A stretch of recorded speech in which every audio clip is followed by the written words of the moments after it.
हुए हैं, loose motion हुआ है, तो घर वालों को दवाई नहीं लेनी चाहिए, दवाई मुझे ही लेनी चाहिए, मेरी जिम्मेदारी है।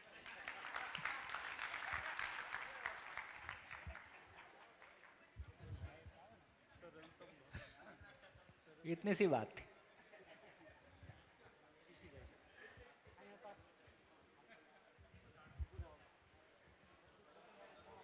बहुत बढ़िया। हाँ जी, माइक इधर, एक माइक। एक जो बिंदु और लग रहा है हाँ जी। कि चूंकि जैसा आप कह रहे थे वो जीवन डिफाइन ही नहीं हुआ और जो ईश्वर है इसके बारे में वो रहस्य में रहा, हाँ, तो अगर मैं जिम्मेदार भी हो जाऊं तो मैं क्या पढ़ाऊंगा?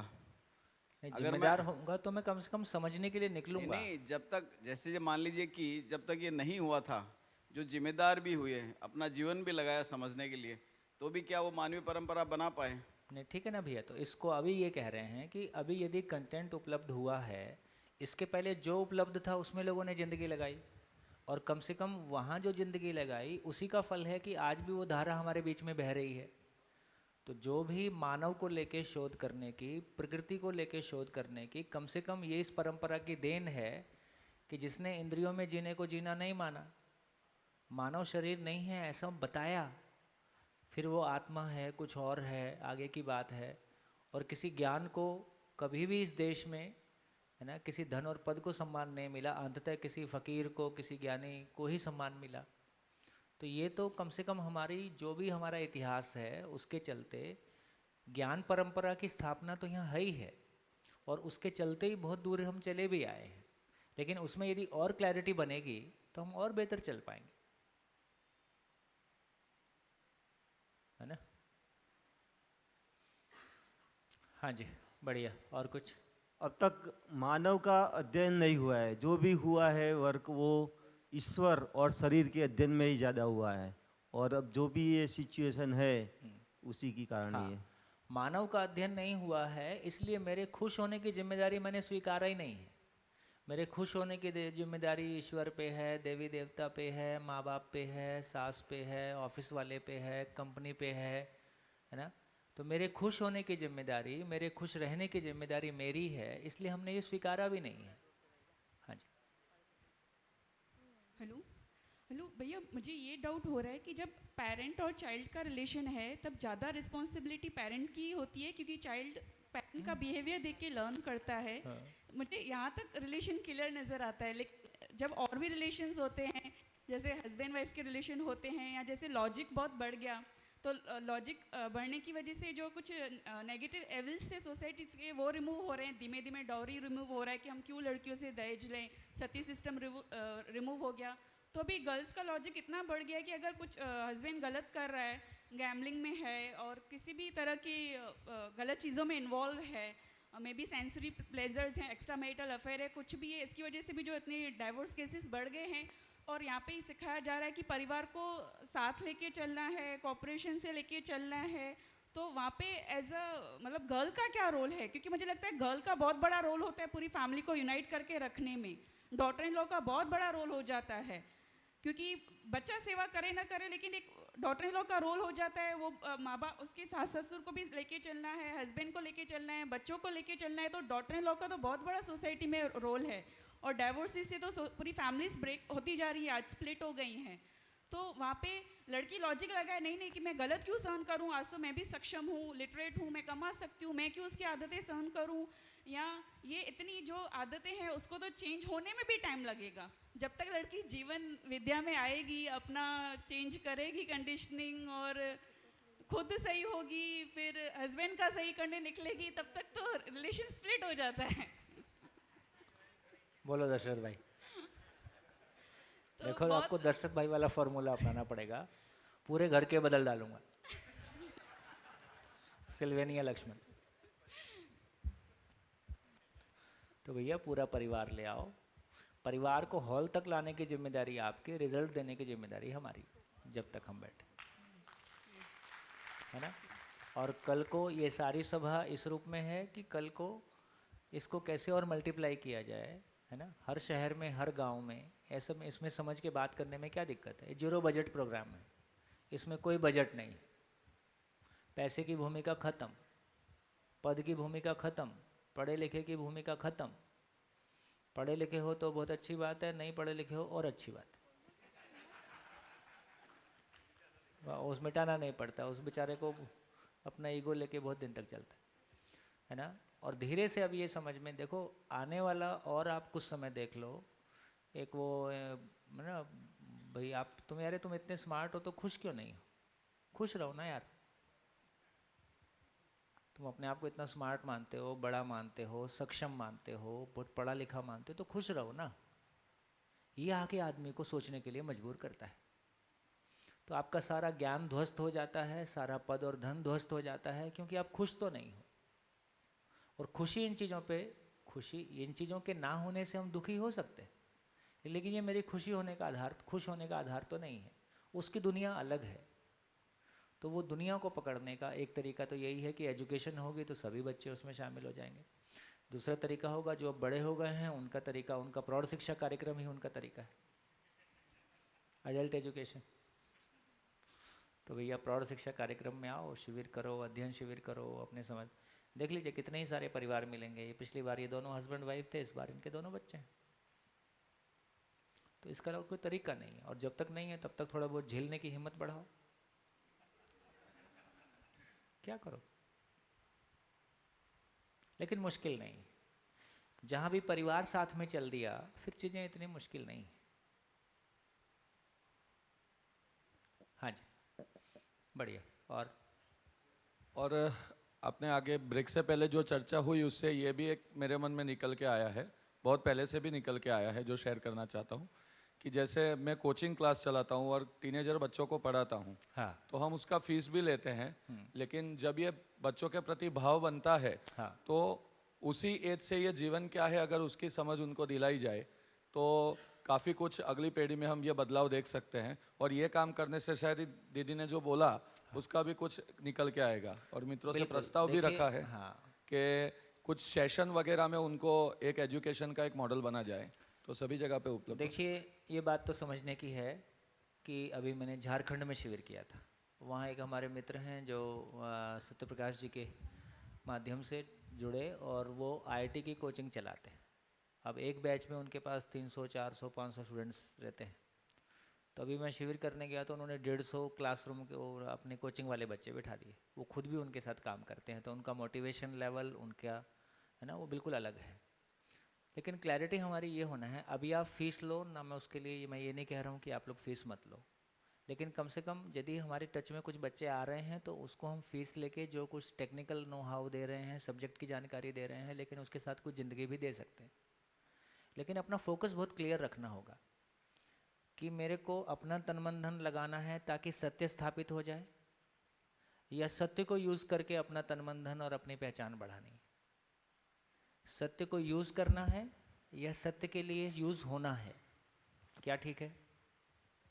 सत्य को यूज़ करना है या सत्य के लिए यूज़ होना है? सत्य के लिए यूज़ होना है। तो सत्य के लिए अपना तन मन धन सत्य मुझ में स्थापित हो जाए, समाज में स्थापित हो जाए, उसके लिए मेरा तन मन धन लग जाए। इससे बढ़िया और बढ़िया काम कुछ नहीं हो सकता है। इससे कम में तृप्ति हो नहीं सकती है, कुछ भी करके देख लो। तो धीरे धीरे ये क्लैरिटी हमको बनेगी।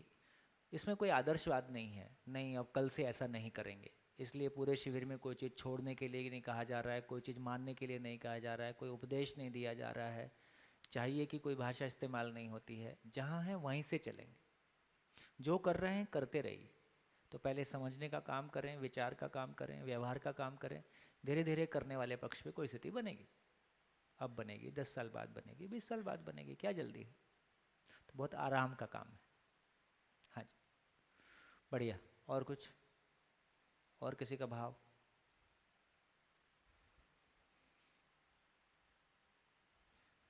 कहाँ पहुँचे? कहाँ पहुँचे? इस सारी चर्चा से कहाँ पहुँचे? तो क्या एस्टेब्लिश हो गया है ना? कुछ शेयर करोगे? और क्या, आपके वाले रास्ते से मतलब ये भी देखो, जो जिस पे चला है उसकी ऑथेंटिसिटी उस पे कहने की उसके पास।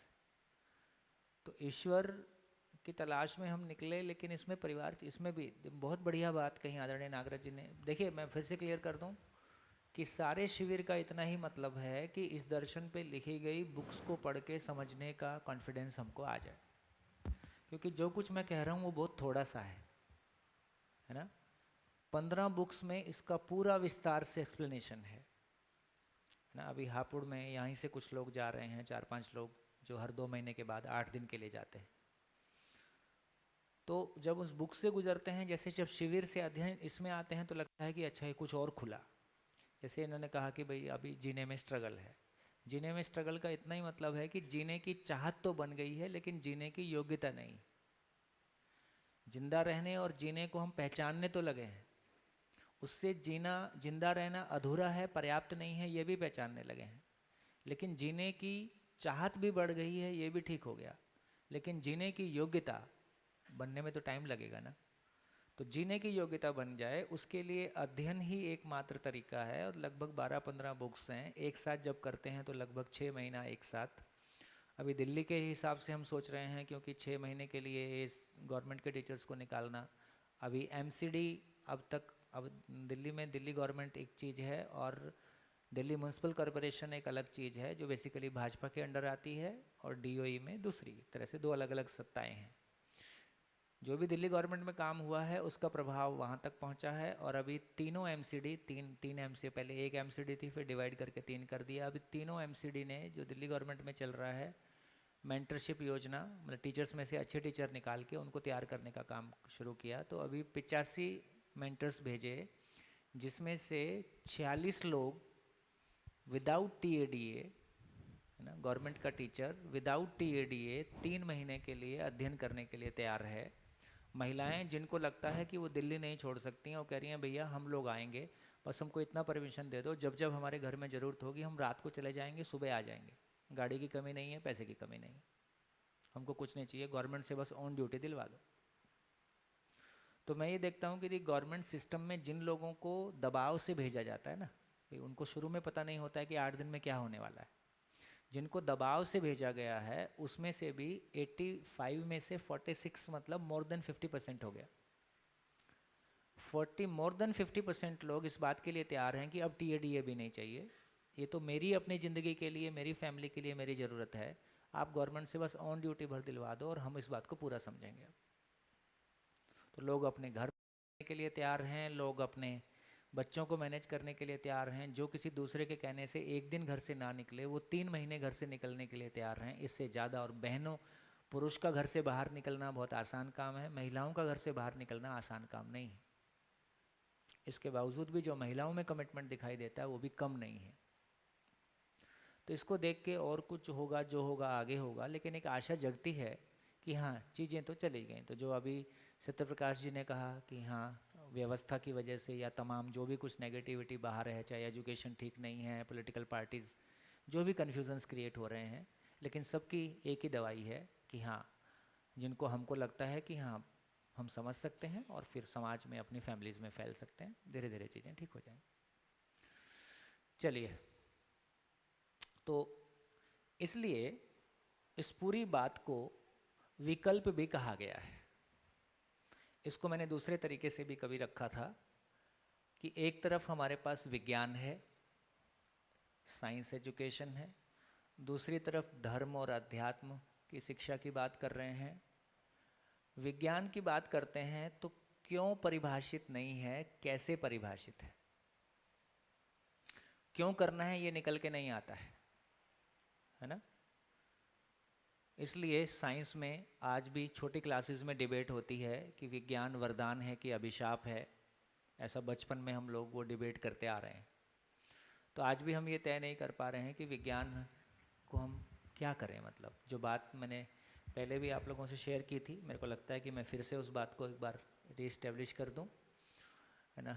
गुजरात का ही एग्जांपल है, पुलिस एकेडमी गुजरात में एक शिविर हमने किया था, है ना। उसमें पुलिस एकेडमी के हेड ने कहा कि हम बढ़िया ट्रेनिंग देते हैं, लेकिन इस ट्रेनिंग का उपयोग वो समाज की बेहतरी के लिए करेगा कि समाज के पोषण के लिए करेगा कि समाज के शोषण के लिए करेगा, ये हम तय नहीं कर सकते।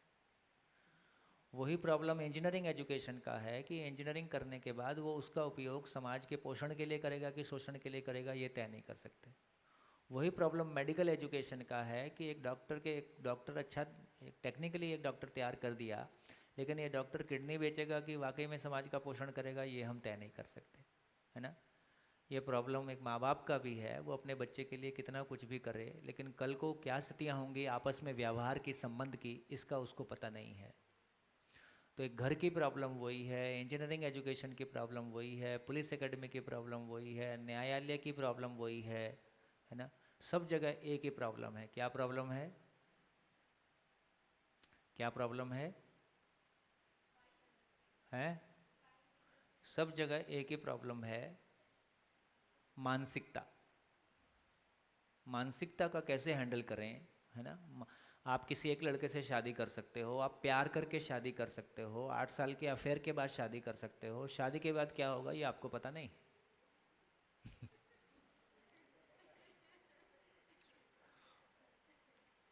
कितनी अनिश्चितता है ना। कितनी बेटियां हैं जिन्होंने ये मान लिया है कि हम शादी नहीं करेंगे। ऐसा नहीं कि करना नहीं चाहते, डरे हुए हैं, डर है कि कल क्या होगा। तो इसका मतलब है कि ये सब जगह में एक ही प्रॉब्लम आ रही है कि ये मानसिकता को कैसे हैंडल करें। तो सार क्या निकला? हम साइंस पढ़ते हैं तो क्यों परिभाषित नहीं हुआ, कैसे परिभाषित हुआ, है ना। सॉरी, उल्टा कर दिया मैंने।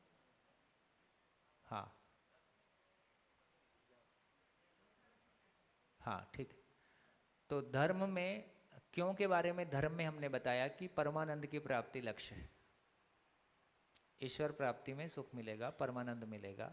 क्यों परिभाषित किया, कैसे जो है जनमानस के बीच में स्थापित नहीं हुआ। आपके गली मोहल्ले में इंजीनियर डॉक्टर मिलेंगे, लेकिन कितने लोग उस परम सुख को, या जिसको हम कह रहे हैं कि उस उपलब्धि को पाए हुए मिलेंगे, या उस तरफ कम से कम समाज को ही हमें भरोसा दिला सके कि सभी चल सकते हैं, ऐसा कहना मुश्किल है ना।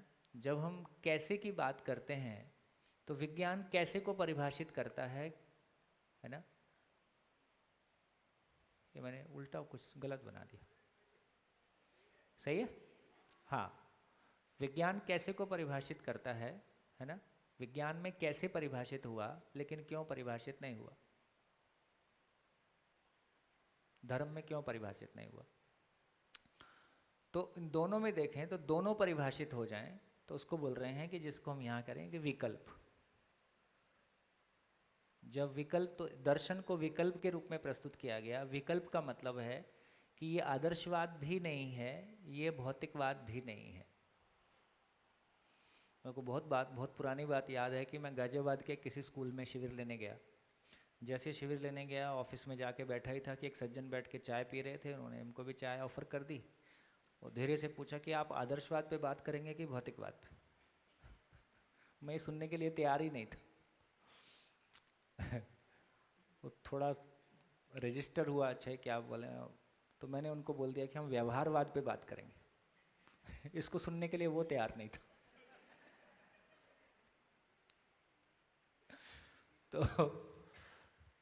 तो बेसिकली जो विकल्प कह रहे हैं तो इसका मतलब है, विकल्प कह रहे हैं तो इसका मतलब है कि ना तो आदर्शवाद की बात कर रहे हैं, ना भौतिकवाद की बात कर रहे हैं। तो विकल्प का मतलब है कि मानव का अध्ययन की बात कर रहे हैं, मानव को समझने की बात कर रहे हैं। यहाँ से हम ये लाइन ले सकते हैं अब कि यदि किसी इकाई को समझना है तो फिर उसका मतलब क्या है। यदि किसी इकाई को हम समझने की बात कर रहे हैं तो उसका मतलब क्या है ना। जैसे ये क्या है, ये क्या है, पेन। जब हम इसको पेन बोलते हैं तो हमको लिखने की एक व्यवस्था का पता है, उसमें पेन को पहचाने हुए हैं। मैं आदिवासी को दिखाऊंगा तो क्या बोलेगा, वो तो पेन नहीं बोलेगा, ठीक है। तो बेसिकली हमने पेन को यूज़ किया है, इसलिए हम इसको पेन के रूप में पहचान पाते हैं। तो ये एक बात, इससे एक बात समझ में आया कि कोई चीज़ बड़ी पिक्चर समझ में आती है ना। जो हमने शिविर में हम चर्चा करते हैं कि होल समझ में आता है तो पार्ट समझ में आता है। ध्यान में आ गया, ध्यान में आ गया।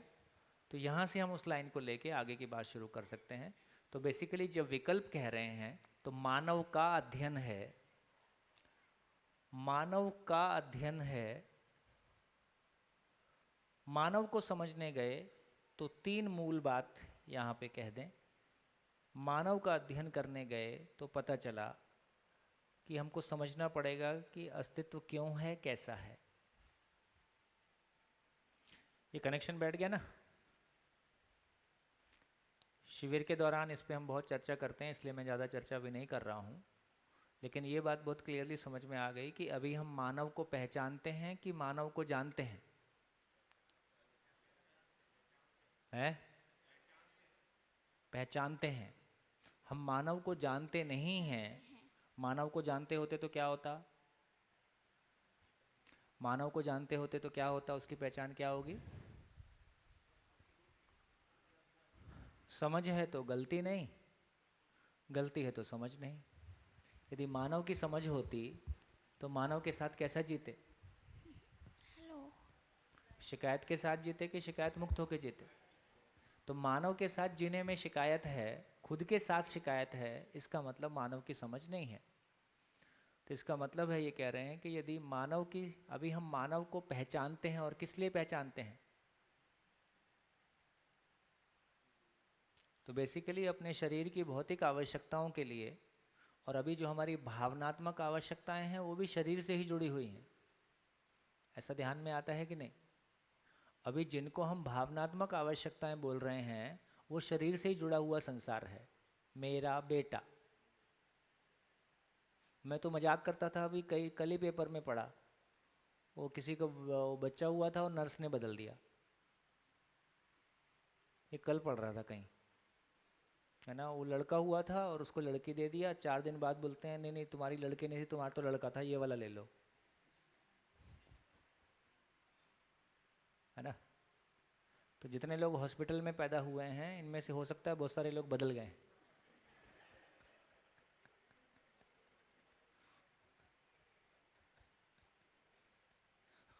सोच रहे हैं नर्स है जिसकी टांग पड़ के ले आती है, अभी ये तुम्हारा, आप कह देते हैं मेरा है।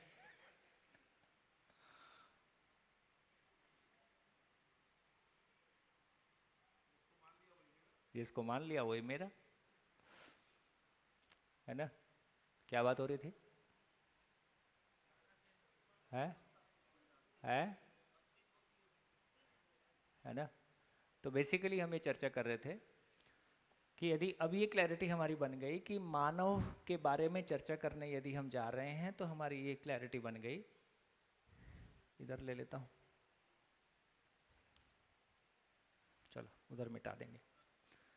तो एक ही बात ये समझ में आ गई कि यदि कोई चीज़ के बारे में हम व्यवस्था कर रहे हैं तो अभी मानव को हम पहचानते हैं अपने शरीर की। हाँ, मैं कह रहा था कि भावनात्मक आवश्यकताएं अभी हमारी, जिनको अभी हम भाव बोल रहे हैं, भाई बहन का भाव और बच्चों का माँ बाप के प्रति भाव, ठीक, ये सारे भाव अभी क्या चीज़ हैं? ये मानव को जान के बने हैं कि मानव को हमने शरीर के अर्थ में पहचाना हुआ है?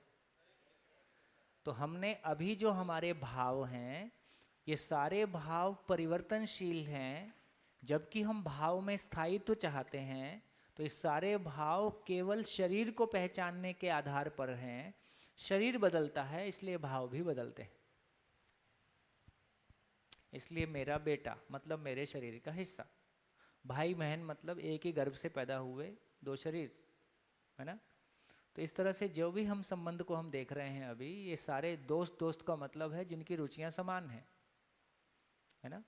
तो इसका मतलब है कि जिसको संसार में अभी हम संबंध के रूप में पहचानते हैं, ये संबंध शरीर के आधार पे पहचाने हुए संबंध हैं, है ना। ये मानव को पहचान के पहचाने हुए संबंध हैं कि ये मानव को जान के पहचाने हुए संबंध हैं? हाँ, कुछ तो बोलो, है ना। इसका मतलब है कि हम मानव को जानते नहीं हैं। तो जानने का मतलब क्या होता है? तो जानने के बारे में पहले से भी कहा है, फिर से एक बार रिपीट कर देता हूँ यदि कुछ लोग के ध्यान में नहीं रहा होगा। तो जब हम जानने की बात कर रहे हैं तो क्या मतलब है? मैं एग्जाम्पल लिया था कि एक मशीन का टुकड़ा, एक मशीन का कोई पार्ट आपके हाथ में रखते हैं और पूछा जाए कि ये क्या चीज़ है, तो कौन पहचानता है ना। तो कौन पहचानता है? जिसको पूरी मशीन का पता है उसको पता, वो मशीन के एक ही पार्ट पहचानता है कि सारे पार्ट पहचानता है? वो तो मशीन के सारे पार्ट पहचानता है। कोई भी पार्ट निकाल के उसके हाथ में रखोगे तो बता देगा कि ये वो पार्ट है। इसका मतलब जो पूरी मशीन को पहचानता है वो उस पार्ट को पहचानता है। और जब मैं किसी पार्ट को पहचानता हूं तो मैं क्या पहचानता हूं? जब मैं किसी पार्ट को पहचानता हूं तो मैं क्या पहचानता हूं? इसकी पूरी मशीन में इसका रोल क्या है? पूरी मशीन में इसका रोल क्या है, या ये पार्ट कैसे बनता है? तो ये पार्ट कैसे बना है और पूरी मशीन में इस पार्ट की भूमिका, ये किसी इकाई के बारे में पूरा समझना है। इसका मतलब है कि किसी इकाई के बारे में समझने का मतलब है, किसी इकाई के बारे समझने का मतलब है पूरी मशीन को समझना है। अब यदि आदमी को समझना है तो क्या करना है? आदमी को समझना है तो क्या करना है? हैं? पूरा से समझना है ना? यदि आदमी को समझना है तो फिर पूरा अस्तित्व ही समझ में आना होगा, तो हमको पता चलेगा इस बड़ी पूरी कायनात में ये आदमी पैदा क्यों हो गया। ये मानव नाम की चीज पूरे एग्जिस्टेंस में क्यों बन गई, और यदि ये बन गई है तो इसके बनने का कोई पर्पस होगा। तो ये मशीन कैसे बनी और इसके बनने का कोई पर्पस है, ये आदमी को जानना हुआ। इसका मतलब है कि शरीर के अर्थ में किसी को पहचानना, जिसी को दुभाषा दिया कि जिंदा रहने के अर्थ में एक दूसरे को पहचानते हैं कि जीने के अर्थ में एक दूसरे को पहचानते हैं, तो जिंदा रहने के अर्थ में एक दूसरे को पहचानते हैं तो उसको नाम दिया। इसका मतलब है कि इसको 3 भाग में कहा कि अस्तित्व क्यों है, ये पूरा एग्जिस्टेंस क्यों है, और ये कैसे है, कैसे बना, और इसके होने का पर्पस क्या है। पूरा एग्जिस्टेंस क्यों है और इसके होने का पर्पस क्या है। इस पूरे एग्जिस्टेंस में मैं भी हूं, मैं भी क्यों हूं और मैं कैसे हूं, मैं कैसे बना और मेरे होने का पर्पस क्या है। ये समझ में आ जाए तो मुझको ये समझ में आ जाए कि मानव के रूप में फिर मेरा आचरण क्या है, मानव के रूप में मेरा आचरण क्या है, करना क्या है। बोलचाल की भाषा में कहा है ना, अस्तित्व क्यों है, कैसा है। बोलचाल की भाषा में कहा कि संसार क्या है, मैं क्या हूं और करना क्या है। इससे ज़्यादा प्रश्न आदमी के पास, मतलब कंटेंट मूल में इतना ही है कि मैं क्या हूं, संसार क्या है, मैं क्या हूं, करना क्या है। कुल काम इतना है, कंटेंट का टोटल फैलाव इतना है कि संसार क्या है, मैं क्या हूं, करना क्या है ना। बढ़िया। इसी को बोला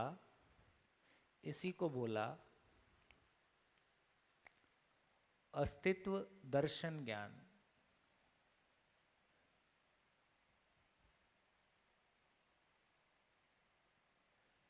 इसको बोला जीवन ज्ञान। इसको बोला मानवीयतापूर्ण आचरण ज्ञान। मानवीयतापूर्ण आचरण ज्ञान। तो ज्ञान को 3 भाग में कहा,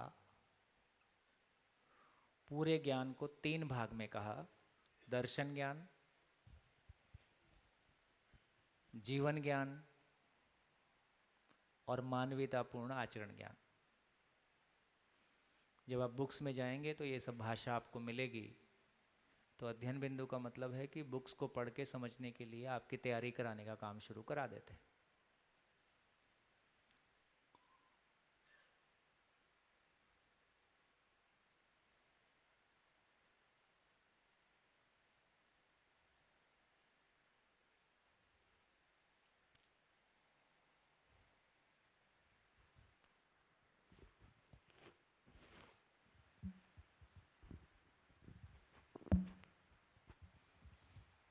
बढ़िया है।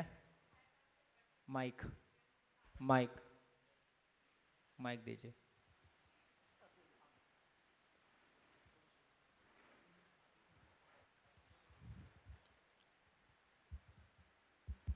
हेलो भैया, सुबह आपने बताया था ना कि गठन पूर्णता, क्रिया पूर्णता, आचरण पूर्णता, तो वो क्या है? ये 3 ये मिल गए तो वो 3 क्या थे? अच्छा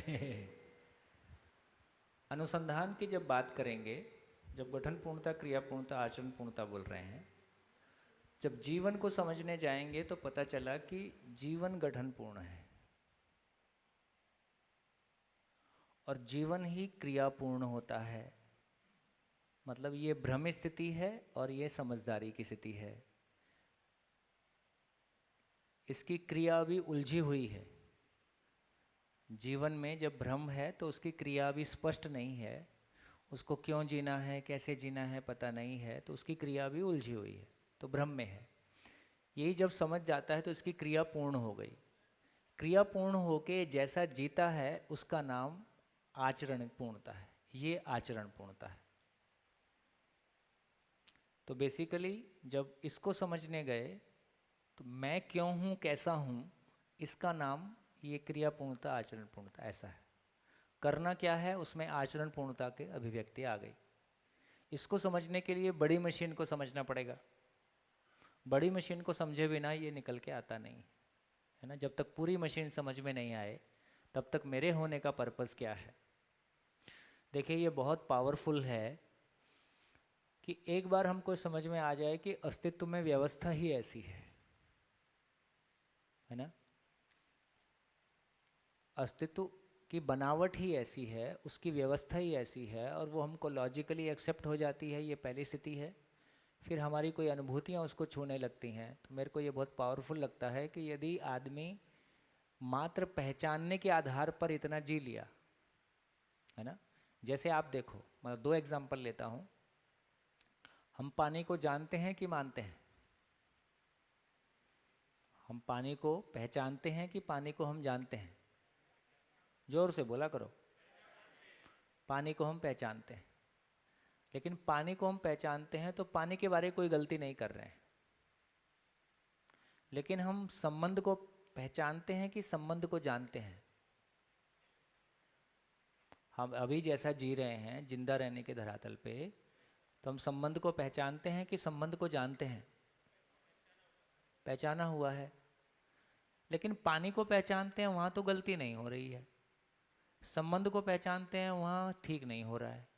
ऐसा क्यों है? इस बात पे ध्यान जा रहा है?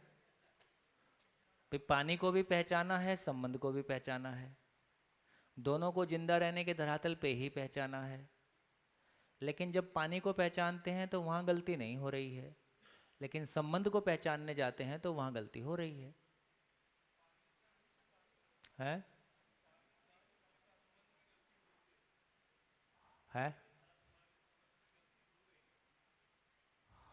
हाँ, पानी के साथ हमारे संबंध में गलती हो रही है। लेकिन बहुत बढ़िया। कौन एक्सप्लेन करेगा? कितने लोगों को क्वेश्चन क्लियर है? पहले ये देख लो, क्वेश्चन क्लियर है कि नहीं। क्वेश्चन क्लियर है। कितने लोगों को आंसर क्लियर है? 1 2 3 4 5 6 7 8 9 10 11 12 बस। अरे फिर से बोलता हूँ, और अब आपको अपने बाजू वाले को समझाना है, ठीक है। क्वेश्चन फिर से बोलता हूँ। क्वेश्चन ये है कि जिंदा रहने के धरातल पर हम पानी को भी अपने शरीर को जिंदा रहने की आवश्यकता के रूप में पहचानते हैं और संबंध को भी अपना जिंदा रहने की आवश्यकता के रूप में पहचानते हैं। लेकिन पानी के साथ हमारी कल्पना में गलती नहीं हो रही है, कम से कम पहचानने के रूप में, लेकिन संबंध के साथ गलती हो रही है। तो जबकि दोनों को पहचान रहे हैं, क्या फ़र्क है? जो भी कुछ है ना प्रॉब्लम आ रही है उसको हम कैसे समझें? मेरी समझ में जो आ रहा था कि हाँ जी। पानी को हम पहचानते हैं उपयोगिता के रूप में, तो उपयोग करने में गलती नहीं हो रही है, लेकिन पानी के साथ हमारा जो कुल व्यवहार है, कुल उस वो गलत कहीं ना कहीं हो रहा है, जहाँ जिसे मिसयूज़ कहते हैं हम। उस संबंध में गलत वहाँ भी हो रहा है, पानी के साथ भी पहचानते हैं फिर भी गलती हो रही है। तो वही पहचान संबंध के साथ है, जानते हैं उपयोग तक तो ठीक है, पर उपयोग के बाद फिर गलती कर देते हैं। किसी आदमी को अपने काम के लिए उपयोग करना है, किसी से कुछ काम है तो बड़ी विनम्रता के साथ प्रेम पूर्वक उससे मिलते हैं।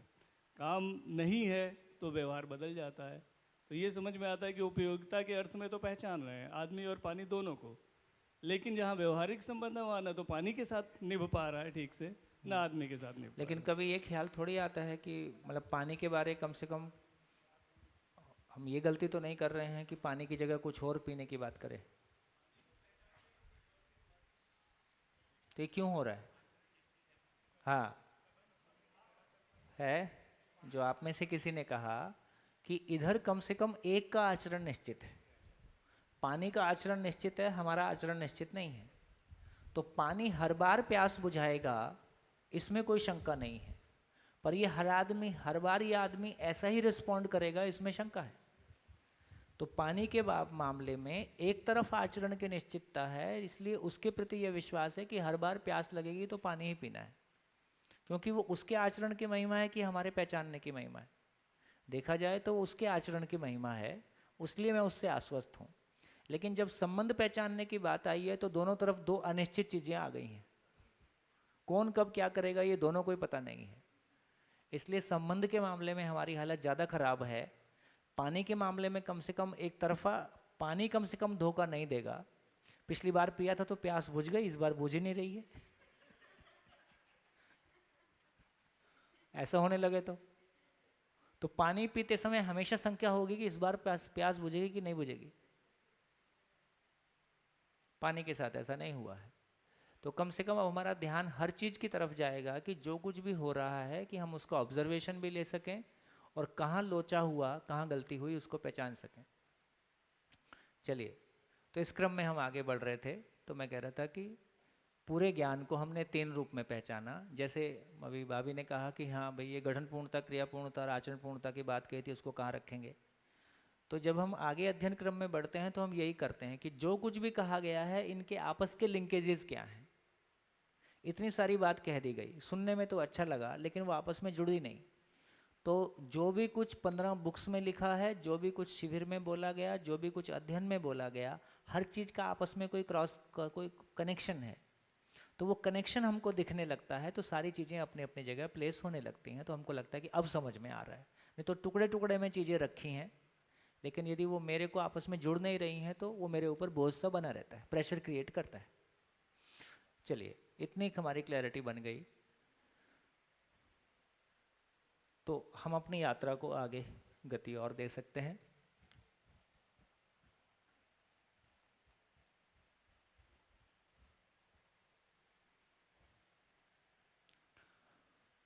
मुझको लगता है कि जो मूल यात्रा हम करना चाह रहे हैं, जो भी पृष्ठभूमि तैयार हो रही है, मैं इसलिए भी थोड़ा सा स्लो चल रहा हूँ। कुछ लोग कल भी आएंगे तो मेरे को बहुत सारा फिर रिपीट करना पड़ेगा, है ना।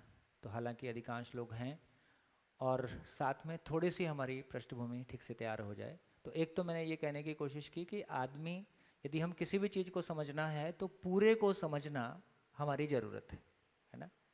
उसी को मैंने जब शिविरों में आपसे चर्चा किया है तो उसमें उसको मैंने ये भी कहा कि क्यों जीना है बेसिकली मुझसे शुरू होता है ना।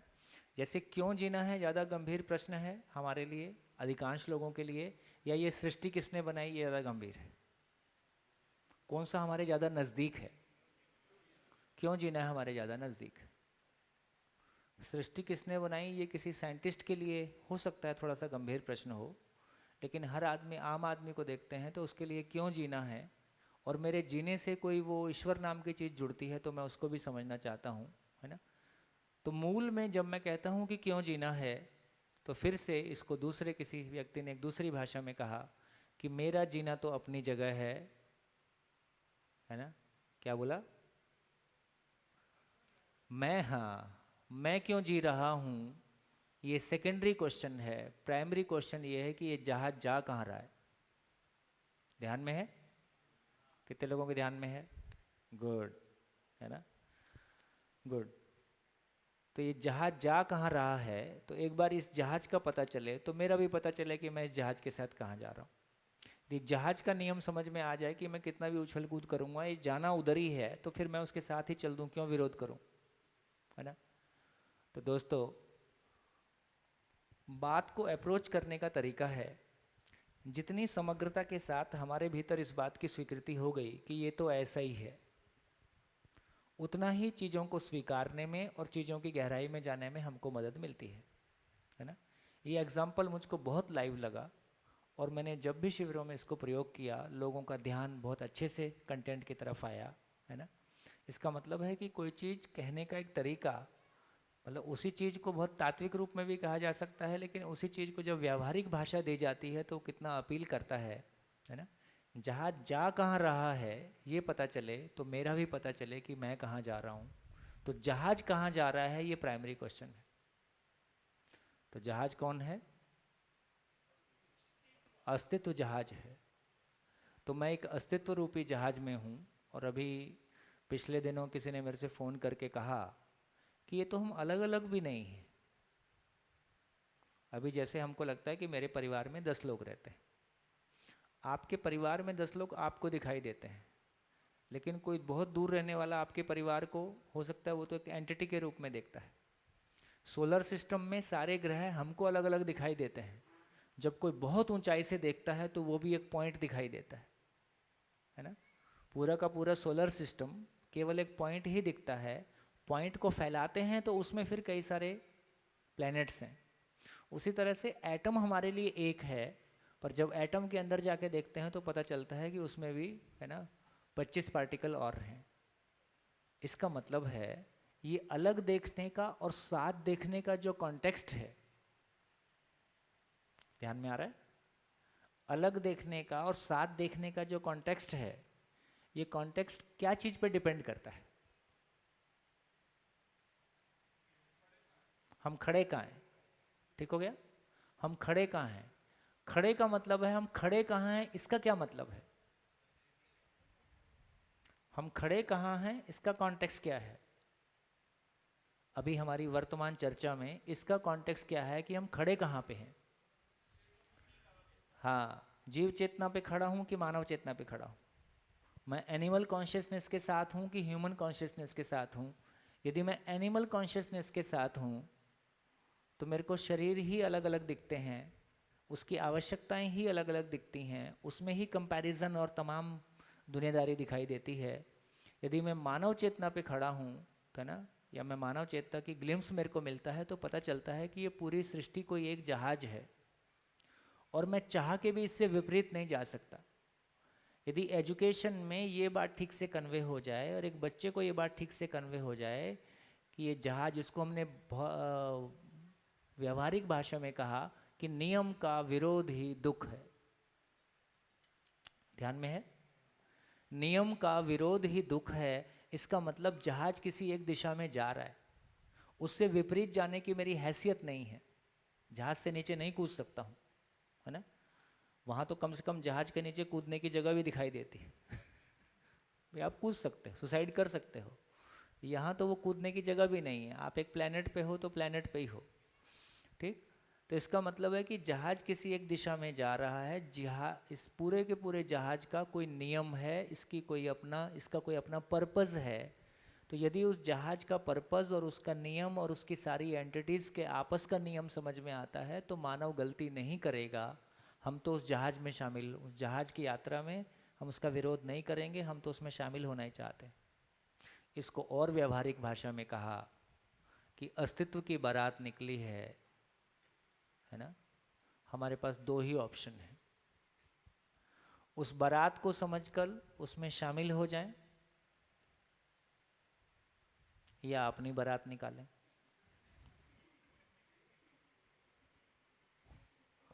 और अपनी बारात निकालने की व्यवस्था नहीं है। जिसने अपनी बारात निकाली है उसका जनाजा ही निकला है। तो अस्तित्व में नियम को विरोध करने की हमारी ताकत नहीं है।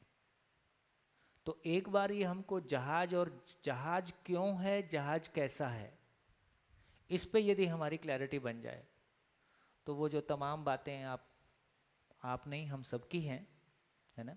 तो यदि वो क्लैरिटी हमारी बन जाए तो वो संसार हमारा पूरा हो जाए, है ना।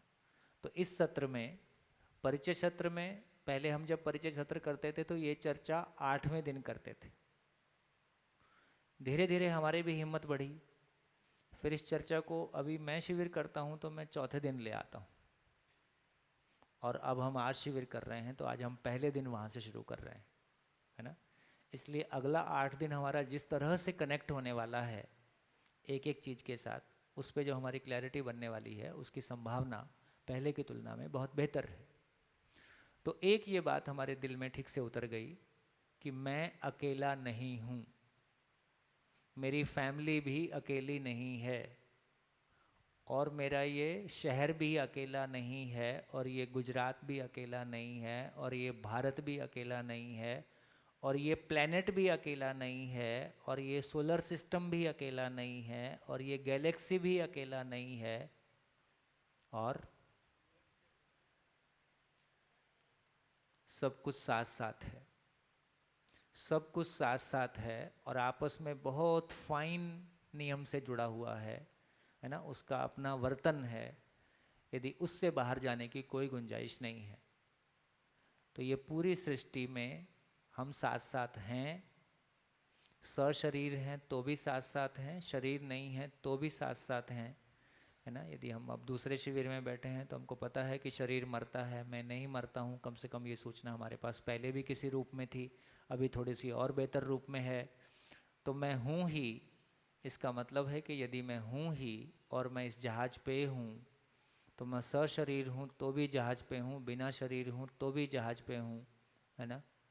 इस जहाज़ का कोई नियम है, इस जहाज़ को समझे बिना मैं कुछ भी उससे विपरीत करूँगा, उसी का नाम दुख है।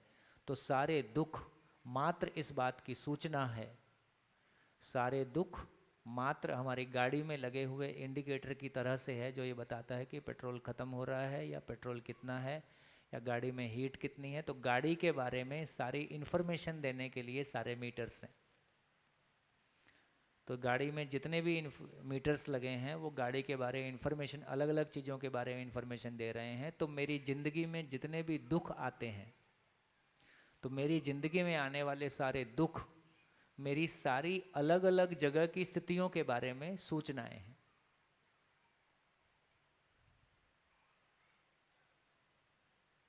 कैसा? बढ़िया है सर। ना? इसका मतलब अभी आपने कहा कि नियम का विरोध करने की ताकत नहीं है एग्जिस्टेंस में, है क्योंकि अस्तित्व में सारी इकाइयाँ व्यवस्था में है, और नियम का विरोध ही अव्यवस्था है, वही दुख है, और अव्यवस्था ही दुख है। तो मानव अव्यवस्थित है, और चाहे वो दुख मोल ले रहा है, लेकिन ताकत तो है ना नियम के विरोध करने की। उसको नियम का विरोध किया तभी तो वो दुखी है। ठीक है, तो ताकत तो मतलब उसमें इस सेंस में ठीक है। उसको ये कहा कि मानव में कल्पनाशीलता है, कर्म स्वतंत्रता है। यस। तो कल्पनाशीलता वश वो जैसा चाहे वैसा कर सकता है, लेकिन सुखी नहीं हो सकता है। जबकि सूत्र ये है कि मानव जो कुछ भी करता है किसी सुख की तलाश में करता है। तो मानव बेसिकली दुखी होना नहीं चाहता है, क्योंकि मानव को जहाज की समझ नहीं है, इसलिए जहाज पे रहते हुए वो अपने सुखी होने के लिए कुछ ऐसा करता है जिससे वो खुद भी दुखी होता है और दूसरे भी दुखी होते हैं। तो इस सेंस में कहा कि हम विरोध, प्रकृति का विरोध करके सुखी हो जाएं, ऐसी ताकत मानव में नहीं है। विरोध, नियम का विरोध करके हम सुखी हो जाएं, ये ताकत मानव के पास नहीं है। गलती करने की ताकत मानव के पास है। उसको बोला है कि हर मानव गलती करने का अधिकार लेकर पैदा होता है, सही करने का अवसर और साधन लेकर पैदा होता है। ये ठीक हो गया? तो जब तक समझ नहीं है वो गलती करेगा ही, जब तक समझ नहीं है वो गलती करेगा ही, है ना। ये बात हम स्वीकारते ही हैं। लेकिन मानव गलती करके सुखी हो जाएगा, ऐसी कोई व्यवस्था अस्तित्व में नहीं है। इस सेंस में कहा जा रहा है। बढ़िया हो गया? मानव को अव्यवस्था कराना मानव ने ही सिखाया है। हाँ, जो लोग समझे हुए नहीं थे उन्होंने जिसको सही माना उसको आगे भी बता दिया, उसके पास भी समझ नहीं थी, उसने भी उसमें से कुछ बना लिया। इस तरह से पीढ़ी दर पीढ़ी गलती होकर चली गई। इसलिए शिविर में ये बात बहुत अच्छे से आती है कि हम गलतियों से सीखते हैं या सही का स्वरूप उपलब्ध होता है, इसलिए धीरे धीरे हम उस सही को पा जाते हैं। इस बात पे 1 मिनट, इस बात पे ध्यान गया कि नहीं गया? हम गलतियों से सीखते हैं या सही का स्वरूप उपलब्ध होता है, इसलिए उस सही तक पहुंचने के क्रम में कुछ गलतियां हो जाती हैं, क्योंकि वो गलतियां नहीं हैं, उस सही तक पहुंचने का प्रोसेस है। लेकिन हम गलतियों से नहीं सीखते हैं, इस बात पे हमारी क्लैरिटी बनी है। सभी की बनी है? हम गलतियों से नहीं सीखते हैं। इसलिए यदि हमको संबंध में जीना नहीं आता है तो हर पीढ़ी तमाम गलती करने के बाद, तमाम दुखों से गुजरने के बाद अगली पीढ़ी में हम और गलती किए हैं, हम गलतियों से मुक्त हो गए हैं, ऐसा नहीं हुआ। सर एक समझ में नहीं आया, ये आपने लिखा है यहाँ पे कि सुखी सुखी रहना मेरी जिम्मेवारी। हाँ, सुखी रहना वही सुखी है ये सर। सुखी इसको आपने दो भागों में बांट दिया, आदर्शवाद और भौतिकवाद। भौतिकवाद तो समझ में आ गया, शरीर, सुविधा, संग्रह और ठीक है, क्योंकि सुख और दुख शरीर को मालूम होता है जहाँ तक मेरा आइडिया। अभी एक शिविर और, ईश्वर जो है, एक शिविर और, ठीक है इट्स ओके। लेकिन ईश्वर, आपने ईश्वर लिया है दूसरी तरफ, तो ईश्वर कौन? जो शरीर में मैं हूं उसको बोला आपने ईश्वर? नहीं, उसको नहीं बोला। तो ईश्वर भक्ति और विरक्ति से क्या ईश्वर को पाया जा सकता है? आप छोड़ दो इस लेवल लाइन को। ठीक है। दो एक छोटा सा और डाउट है, सुखी और खुशी दोनों में कोई डिफरेंस है? मुझे बहुत खुशी मिली, मुझे मैं बहुत सुखी हूँ। बताओ भाई, कुछ फर्क? खुशी मिली इतनी कि मन में ना समाए। एक चीज और, हाँ, स्वयं के प्रति विश्वास, वही सुख हुआ ना? ठीक है। तो ट्रस्ट में और बिलीफ और ट्रस्ट, क्या दोनों में फर्क है? लिख लो अभी, क्या? लिख लो। देखिए, ऐसे बहुत सारे प्रश्न मन में उठेंगे ही, उठते ही हैं, तो आप पूछते रहिए। कुछ चीज़ों के लिए मैं बोल दूंगा कि समय आने से आगे चर्चा होगी, क्योंकि अभी उसको छेड़ेंगे तो अभी बेस नहीं बना है। तो मुझको इस बात को दोहराने की ज़रूरत नहीं है कि जितने भी प्रश्न आपके मन में उठते हैं कम से कम उनको लिखते जाइए, है ना। समय के साथ साथ उत्तर मिलते जाएंगे, आप बोलते भी जाइए। तो कहाँ पहुँचे अभी की चर्चा में? अभी की चर्चा में कहाँ पहुँचे हैं? जहाज कहाँ जा रहा है? जहाज कहाँ जा रहा है? और जहाज से अलग चलने की मेरी हैसियत नहीं है। मैं भी जहाज का एक पार्ट हूँ, तो जहाज से अलग चलने की मेरी कोई हैसियत है नहीं। दुखी हो सकता हूँ, चल सकता हूँ, मतलब दुखी हो सकता हूँ, और दुखी मैं होना नहीं चाहता, इस सेंस में कह रहे हैं। तो हम दुखी होना नहीं चाहते, इसलिए जहाज से विपरीत चल के मैं सुखी हो जाऊँ ऐसी कोई संभावना है नहीं। तो बेसिकली मुझको इतना ही समझना है कि ये जहाज क्यों है, ये जहाज कैसा है, ये अस्तित्व क्यों है, ये अस्तित्व कैसा है, मैं उस पर क्यों हूँ, और मैं कैसे बना हूँ, और फाइनली करना क्या है।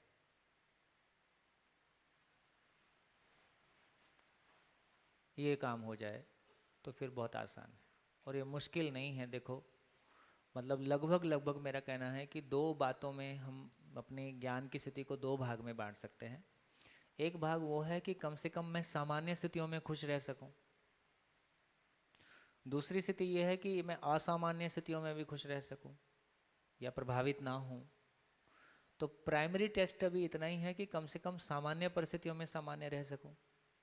सामान्य परिस्थितियां मतलब है कोई आपके पीछे चाकू लेके नहीं भाग रहा है, कोई आपको अपमानित करने के लिए आपके पीछे नहीं पड़ा है, कोई षड्यंत्र बना के आपकी हत्या की योजना नहीं बना रहा है, घर में खाने पीने को भी है, शाम को खाना मिलेगा कि नहीं मिलेगा इस बात की समस्या नहीं है, है ना। इसको मैं कह रहा हूँ कि भाई सामान्य जीना है। तो पहली स्थिति ये है कि सामान्य स्थितियों में हम खुश रह सकें, सामान्य हो सकें। फिर उससे आगे की स्थिति ये है कि असामान्य स्थितियाँ, कोई शरीर का कष्ट ऐसा हो जाए, अभी पता चला डॉक्टर ने बताया कैंसर है, 3 महीने का मामला है। आजकल ये काफ़ी सामान्य हो गया है, पहले काफ़ी असामान्य था। आजकल ये कब किसको सुनने को मिल जाएगा ये पता ही नहीं, लेकिन फिर भी ये असामान्य है क्योंकि हमारी इस तरह की चीज़ों को सुनने की एक्सेप्टेंस अभी नहीं है। तो असामान्य परिस्थितियों को भी हम सामान्य होकर जी सकें, ये एक आगे की बात है, लेकिन कम से कम हम सामान्य परिस्थितियों में सामान्य होकर जी सकें, इसकी आवश्यकता तो है ही है। तो दोस्तों, इस क्रम में हम देखते हैं तो हमको ये ध्यान में आ गया कि अस्तित्व अपने आप में, ये अस्तित्व क्यों है, कैसा है, ये इम्पॉर्टेंट बात है। यदि सही अर्थों में देखें तो अस्तित्व क्यों है, कैसा है, इसके बाद ये दोनों उसमें शामिल हैं कि नहीं शामिल है? ये शामिल ही है।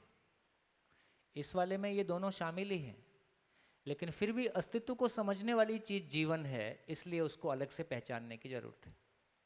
समझ के आचरण का स्वरूप क्या होगा ये पहचानने की जरूरत है। तो इसलिए करना क्या है ना, जीना कैसा होगा, तो तीनों चीजें सामने निकल के आ जाएं तो अस्तित्व क्यों है, कैसा है, तो सारी चर्चा हमारी यहाँ से शुरू होती है कि अस्तित्व क्यों है, कैसा है।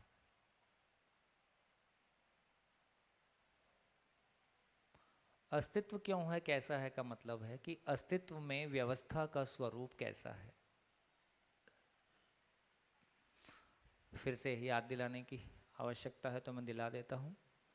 हमने चर्चा किया था कि धरती के सभी मानव सुखी होना चाहते हैं, और सुख क्या है, व्यवस्था को समझना। ये समझना अपने आप में कोई सुखदायी काम है, ये समझना अपने आप में कोई सुखदायी काम है ना। और विशेष रूप से जब हम मानव की बात करते हैं तो वो तो हमारे लिए परम सुखदायी काम है। तो बेसिकली हम अस्तित्व में व्यवस्था को समझने की बात कर रहे हैं। तो अस्तित्व में व्यवस्था पे हमारी क्लैरिटी बन जाए तो आगे की बात बन जाए। मैं कुछ बातें अभी शेयर कर देता हूँ, फिर हम इसकी बाकी बात कल करेंगे। तो देखिए, ये बात पिछले शिविर में आई थी, लेकिन मुझको भी पता है, आपको भी पता है कि एक बार में वो पूरी तरह से टिकता नहीं है। इस बार जब हम चर्चा कर रहे हैं तो हम पहले की स्तुतियों में तुलना में बेहतर स्थिति में हैं, ज़्यादा सुनने और समझने की स्थिति में हैं। तो अब जो कुछ आपके सामने आ रहा है उसको, एक एक शब्द को, एक एक चीज़ को जो कुछ कहा जाएगा उसको बहुत जिम्मेदारी के साथ में सुन सकें, उसमें बिल्कुल अपनी ऑब्जर्वेशन ले सकें, अपने में उसको जितना फील कर सकते हैं कर सकें, और अपने निष्कर्ष धीरे धीरे हम ले सकें। तो इस रूप में एक एक चीज़ को अब आपस में कनेक्ट कर पाएँ। तो हमको ये समझ में आया कि जब अस्तित्व शब्द कह रहे हैं तो अस्तित्व का मतलब है, अस्ति का मतलब है। तो शब्द क्या चीज़ के लिए यूज़ हुआ, अब याद में है? कितने लोगों को याद है कि पिछले शिविर में तो शब्द बोला था उसका क्या मतलब था? ईमानदारी से वो लोग हाथ उठा दें जिनको याद नहीं है कि तो शब्द क्या चीज़ के लिए यूज़ हुआ था, हमको याद नहीं है। ठीक हो गया? जबकि आप सबने पिछला शिविर किया था। ठीक, तो एक तो जब भी मैं कुछ भी पूछूं तो बहुत ईमानदारी से उस पर रिस्पॉन्ड करें। ये ईमानदारी आपके समझने के लिए आपकी ज़रूरत है। ठीक हो गया? तो ये अब इस शिविर में हमारा ध्यान इस बात पे जाएगा कि अब जब एक एक शब्द आ रहा है तो मैं कैसे उस पर टिकूं और कैसे वो मेरे भीतर स्थिर हो जाए। तो मेरे को लगता है कि इस शिविर में हम एक लंबी यात्रा तय करेंगे। ठीक, तो शब्द कहाँ कहाँ आता है? महत्व, महत्व, घनत्व, मानवत्व, सत्व,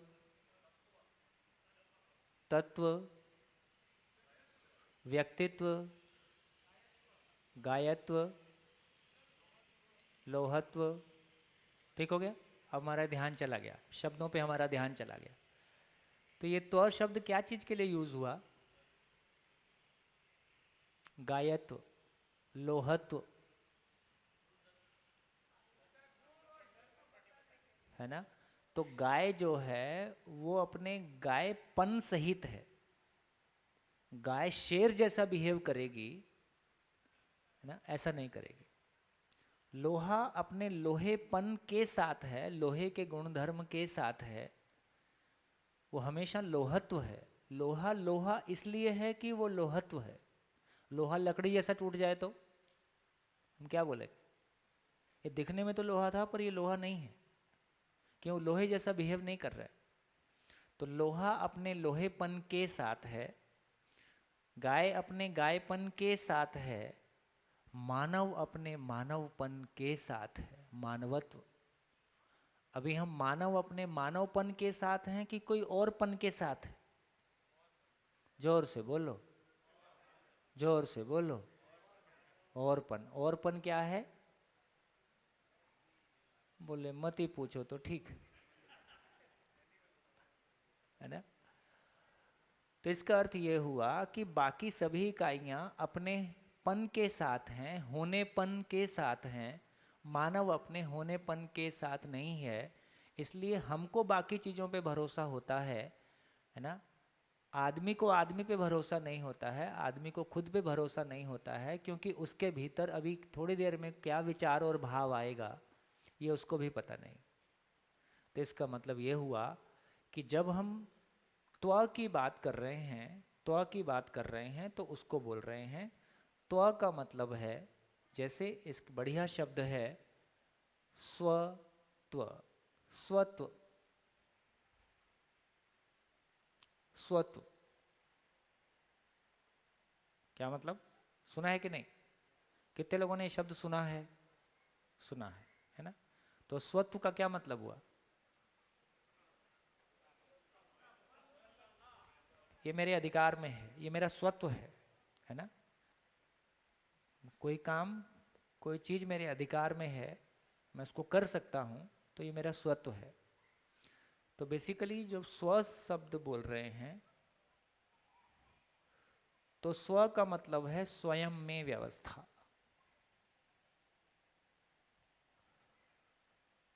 स्व का मतलब है स्वयं में व्यवस्था, त्व का मतलब है व्यवस्था में भागीदारी।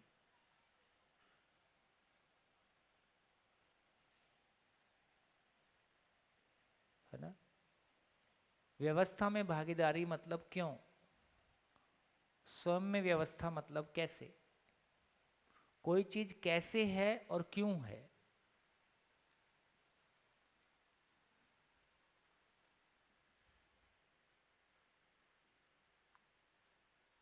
त्व शब्द जहां भी आएगा वो व्यवस्था में भागीदारी के स्वरूप को बताता है, उसके होने के पर्पस को बताता है ना। मानवत्व, इसका मतलब मानव का व्यवस्था में भागीदारी का स्वरूप कैसा होगा। तो मानव अपने पर्पस के साथ है तो मानव है, मानव अपने पर्पस के साथ नहीं है तो मानव नहीं है। तो हम आकार से मानव हैं कि आचरण से मानव हैं? जोर से बोलो। हाँ।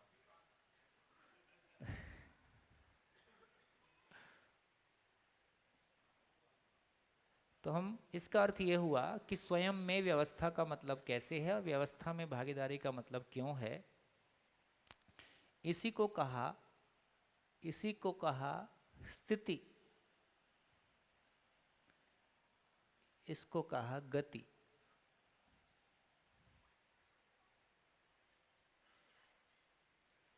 कैसे बोला?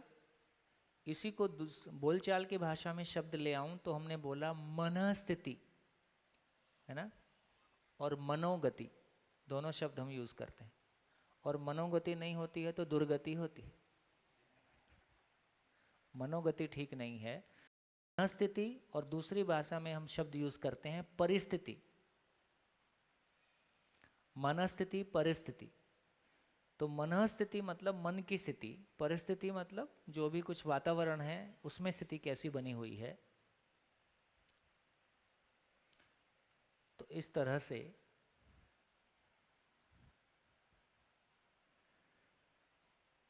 दूसरा हम शब्द यूज करते हैं हाल और चाल। क्या बोलते हैं? क्या बोलते हैं? हाल चाल कैसे हैं? हाल चाल का मतलब है स्थिति क्या है, मनस्थिति क्या है और बाहर क्या चल रहा है। तो बेसिकली हाल हम स्थिति को इंगित कर रहे हैं।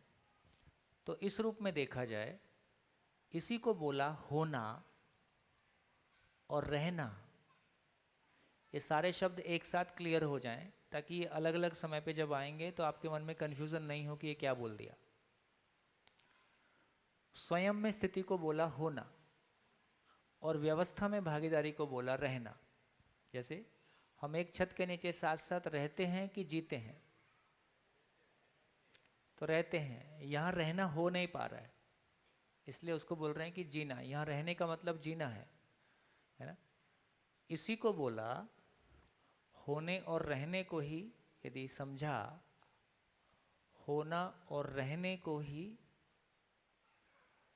समझा, तो पदार्थ में बोला कि पदार्थ में होना और रहना दोनों नेचुरल है। पदार्थ में होना और रहना दोनों नेचुरल है। प्राण अवस्था में गए तो होना और रहना दोनों नेचुरल है। जीव अवस्था में गए तो होना और रहना दोनों नेचुरल है। मानव में गए तो होना नेचुरल है।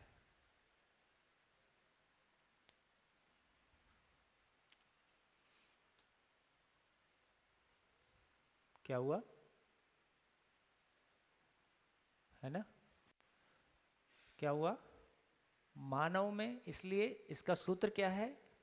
सूत्र है स्थिति गति नित्य वर्तमान है।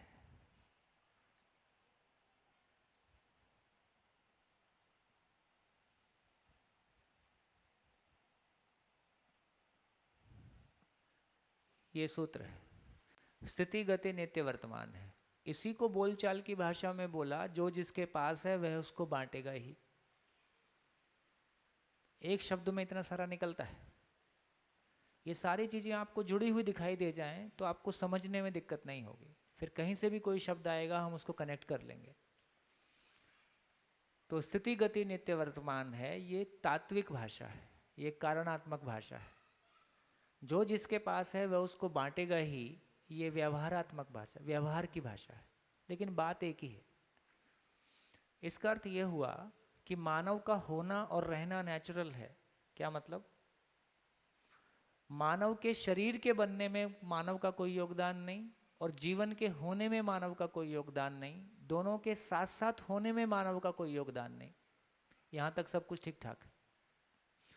प्रॉब्लम कहां से शुरू होती है? मानव की जिंदगी कहां से शुरू होती है? मानव की जिंदगी शुरू होती है कि ये जो शरीर में ताकत है और जो सोचने की ताकत है, इसका करना क्या है। हमारी जिंदगी यहां से शुरू होती है। तो सभी मानव में सोचने समझने की असीम ताकत है। सभी मानव में शरीर में ताकत है। तो सोचने समझने की असीम ताकत का और शरीर की ताकत का करना क्या है? इतना ही काम है। इसका मतलब है यहाँ क्या हो गया? ये प्रॉब्लम हो गई। और इस प्रॉब्लम की वजह से यहाँ भी प्रॉब्लम हो गई, यहाँ भी प्रॉब्लम हो गई, यहाँ भी प्रॉब्लम हो गई, यहाँ भी प्रॉब्लम हो गई। दूसरा प्लेनेट अभी मिला नहीं है। हाँ, खोज रहे हैं, दूसरा मिल जाए तो उसको भी तंग करेंगे। सर, जिस हिसाब से आपने होना और रहना को डिस्क्राइब किया है, उसमें पदार्थ होना और रहना दोनों है। क्योंकि पदार्थ है और रह भी रहा है, अभी खत्म नहीं हुआ है। हाँ। तो सेम चीज प्राण में है, सेम जीव में, सेम मानव में है। मानव जब तक है, जब तक रहना मतलब है अभी तक, अभी खत्म थोड़ा ही हुआ है, खत्म तो नहीं हुआ अभी। एक शिविर और रह रहा है पर रहना आता नहीं है। ये अलग बात है, रहना नहीं है, यही बात है। रहना तो सही रहना। ओ, हाँ, रहना है, सीखना उसमें आपकी कोई भूमिका ही नहीं है। रहना सीखना है मतलब। हाँ, जिसमें भूमिका थी वहां कुछ हो नहीं रहा है। जिसमें आपकी भूमिका थी उसमें कोई प्रॉब्लम नहीं है। शरीर के शरीर होने में आपकी कोई भूमिका नहीं है, जीवन के होने में आपकी कोई भूमिका नहीं है, दोनों के साथ साथ होने में आपकी कोई भूमिका नहीं है। और खा पी के बोलना, भाषा बोल लिया, ये सब कर लिया, इसमें भी आपकी कोई भूमिका नहीं है। अब हो गए तैयार, बोले अब बताओ करना क्या है। बस यही सारा झंझट है। अब बच्चों को तंग कर रहे, पत्नी को तंग कर रहे, समाज में सबको तंग कर रहे, नेचर को तंग कर रहे, है ना। तो सारा झंझट इतना ही है कि हमको नहीं पता है। यदि हमको ये पता हो, इसका मतलब हमको रहना आता नहीं है। इसलिए बोल रहे हैं कि हम एक छत के नीचे साथ साथ रहते हैं कि जीते हैं। तो जी नहीं पा रहे हैं, रहते हैं, जीना चाहते हैं। सही अर्थों में रहना हो जाए तो उसका नाम जीना है। इसलिए मानव में, क्योंकि इन सब में विचार नहीं है, मानव में विचार पक्ष आ जाता है। तो मानव में होना समझ में आ जाए, मानव में होना समझ में आ जाए तो रहना हो जाए, रहना का मतलब विचार पक्ष है, तो रहना हो जाए, रहना हो जाए तो जीना हो जाए।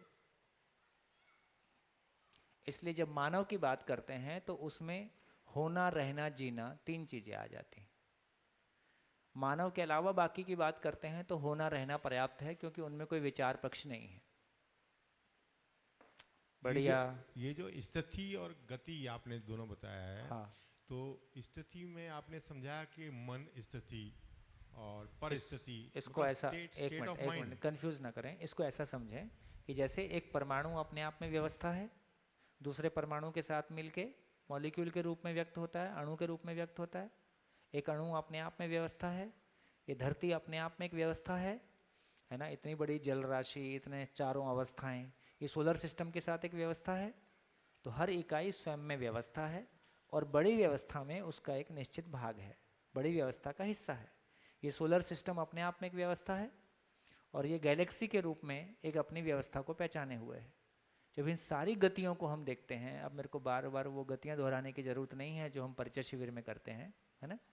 तो इसका मतलब ये हुआ कि हर इकाई स्वयं में व्यवस्था, ये पंखा अपने आप में व्यवस्था है और आपको हवा दे रहा है तो व्यवस्था में भागीदार है ना। ये मकान अपने आप में व्यवस्था है, हमारे रहने का आश्रय बना हुआ है तो व्यवस्था में भागीदारी हो गई।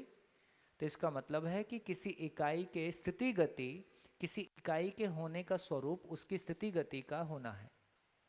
हर इकाई अस्तित्व में, किडनी अपने आप में व्यवस्था है, शरीर की व्यवस्था में भागीदार है ना। इसका मतलब यदि कोई चीज व्यवस्था में भागीदार नहीं है तो वो इकाई स्वयं में व्यवस्था है कि अव्यवस्था है। जिस दिन किडनी का काम नहीं करेगी उस दिन वो डॉक्टर ये बताता है कि ये किडनी खराब हो गई है। तो यदि कोई इकाई व्यवस्था में भागीदार नहीं है तो वो इकाई स्वयं में व्यवस्थित है कि अव्यवस्थित है? क्या इकाई है इस पूरी धरती पे जो अपने आप में व्यवस्थित नहीं है? मानव। इसलिए कैंसरस सेल भी वही इकाई है जो शरीर की किसी व्यवस्था का हिस्सा नहीं है। कैंसरस सेल, हाँ, मानव अस्तित्व का, ऐसा आप ये कह रहे हैं कि इसका मतलब मानव अस्तित्व में कैंसर सेल जैसा है, ऐसा आप बोल रहे हैं। ठीक है कि नहीं? कितने लोग इनसे सहमत हैं? हाथ तो उठ। सर बिल्कुल सही बात है। हाँ।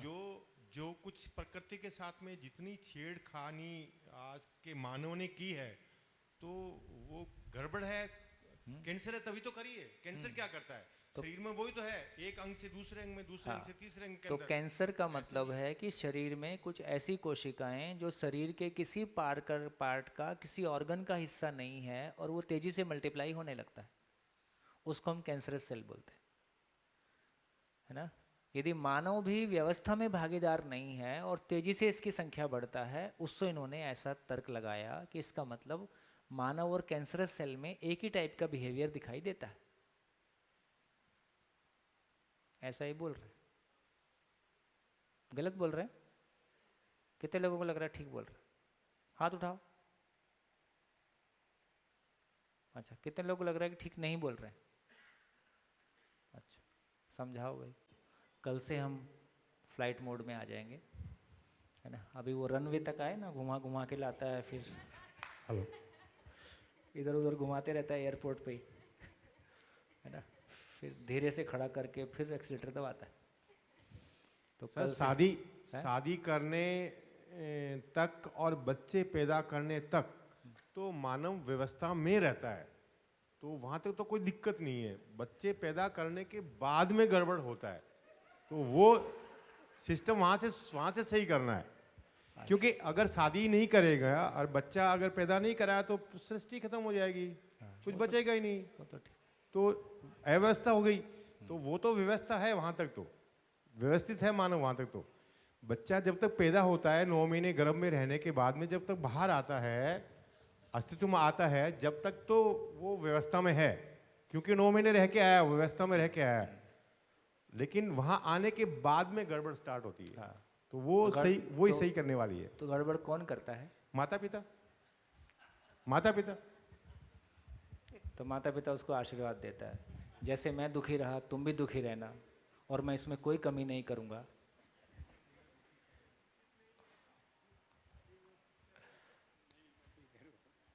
चलो बढ़िया, तो खूब धन्यवाद है। हाँ जी, व्यवस्था पक्ष आ जाइए। एक तो सबके रहने की व्यवस्था वगैरह सब हो गया है, नहीं हुआ होगा तो अभी मिल लेना। रात को 10 बजे किसी को मत ढूंढना, मेरा गद्दा नहीं है, चादर नहीं है ना, अभी बात कर लेना। तो एक ये बात हो गई। दूसरा, कल 8 बजे नाश्ता मिल जाएगा, है ना? तो 8 बजे नाश्ता, सबकी सहमति है कि 9 बजे? 8:30? 8:30, तो 8:30 बजे चलेंगे। 8:30 बजे बढ़िया, आप में से जिसको गाना गाना आता होगा शानदार गाना गाएंगे, ठीक? और 8:30 बजे हम हॉल में आगे का काम शुरू कर देंगे। आप लोगों का ग्रुप फॉर्मेशन नहीं हुआ है, ग्रुप फॉर्मेशन कर लें? कल आ जाएं तो नए लोग के साथ कल कर लेंगे, ठीक है? चलो आज एक काम है, आज ठीक है, आज कर लीजिए। मेरे को लगता है कि कल से हम चलने की तैयारी पूरी कर लें, है ना? तो आज थोड़ा सा जितनी चर्चा हुई है अपने पिछले शिविर की चर्चा को ब्रशअप कर लें। जितनी चर्चा आज हमने की है थोड़ा सा अपना माइंडसेट तैयार कर लें। देखिए, ये अंतर समझ के रखें कि परिचय शिविर में फिर भी हमको इस बात का ध्यान